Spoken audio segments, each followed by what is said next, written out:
Shyam sir, missiles को मामले में अगर हम देखें तो ईरान इजराइल से काफी आगे, लगभग 3 गुना ज्यादा मिसाइलें ईरान के पास है, जिसका इस्तेमाल भी वो कर रहा है। लेकिन नेवल पॉइंट से देखें कितना मजबूत है। देखिए, ईरान की नेवी अभी स्ट्रांग नहीं है और गल्फ के रीजन में वो लिमिटेड है। हालांकि दो चीज़ें मैं सुन रहा हूं 2-3 दिनों से। एक तो वो कह रहे हैं कि उनके पास गादिर एंड फतेह और किलो क्लास की सबमरीन्स है, और एक सबमरीन लॉन्च क्रूज मिसाइल भी उन्होंने लॉन्च किया था पहले दिन, जो क्लियर नहीं हो पाया। और आज उन्होंने सवेरे एक यूके के डिस्ट्रॉयर को उन्होंने गल्फ में इंटरसेप्ट किया है, जो कि हेल्प कर रहा था मिसाइल्स को टारगेटिंग करने में, इजराइल की मिसाइल्स को टारगेटिंग करने में ईस्टर्न ये जो है ईरान में। तो ये जो नेवी की उनकी जो परिकल्पना है फिलहाल वो लिमिटेड है, और उनके पास 17 से ज्यादा करीब फ्रिगेट है, फास्ट अटैक क्राफ्ट है, 2-3 सबमरीन्स भी है उनके पास। तो ये सब, ये और मिसाइल भी उनके पास अटैक्स में है, और इससे वो कुछ नहीं करेंगे। एयरफोर्स की भी कैपेबिलिटी उनकी बहुत कम है। पहले बात समझे हम, जमीनी लड़ाई और समुद्र की लड़ाई भी शायद नहीं हो पाए, क्योंकि 1500 किलोमीटर दूर होके वो सीरिया और इराक के ऊपर से अटैक कर रहे हैं। और दूसरी बात हम देखें तो ये जमीन की लड़ाई है भी नहीं, विस्तारवाद की लड़ाई है भी नहीं, रिजीम चेंज करने की लड़ाई है और एग्जिस्टेंस को बचाने की लड़ाई। बड़ी खबर आ रही है, बड़ी खबर यह है, इजराइल और ईरान में भगदड़। इजराइल के बेन गुरियन एयरपोर्ट पर अलर्ट है, यात्रियों में डर का माहौल देखने को मिल रहा है। जमीन पर लेटे हुए दिखाई दिए लोग। ईरान में दहशत का माहौल है, सड़कों पर लगा भारी जाम, लंबी लंबी गाड़ियों की कतार देखने को मिल रही है। हमलों से लोगों में खौफ का माहौल है। ये देखिए तस्वीरें,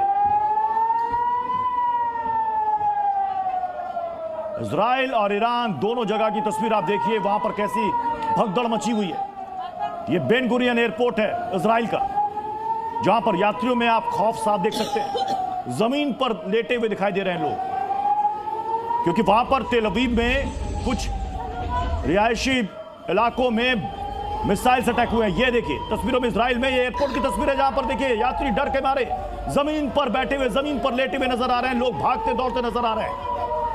और ईरान में देखिए खौफ का आलम, एक लंबा ट्रैफिक जाम, गाड़ियों की लंबी लंबी कतार।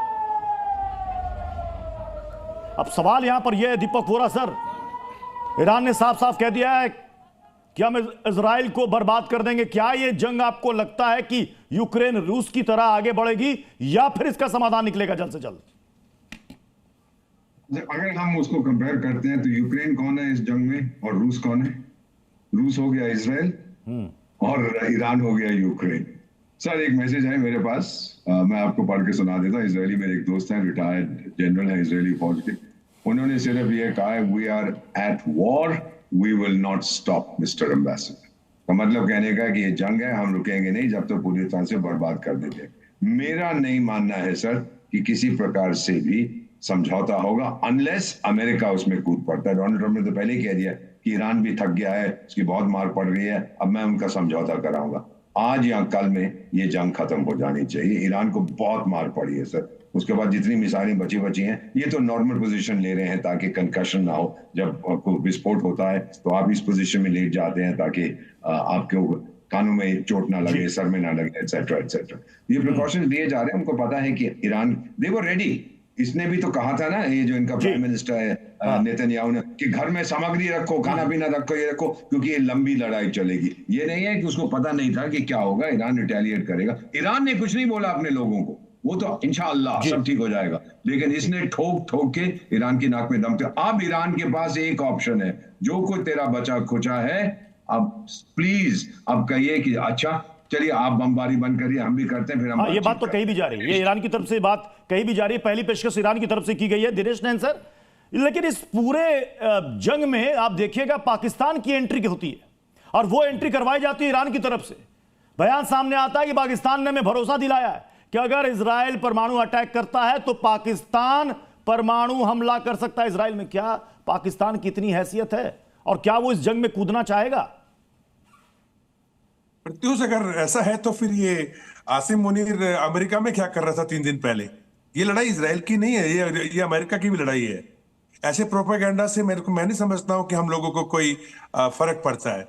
देखिए, मेन एम आज की तारीख में इजराइल और अमेरिका का ये है कि उनको रेजिम चेंज करनी है।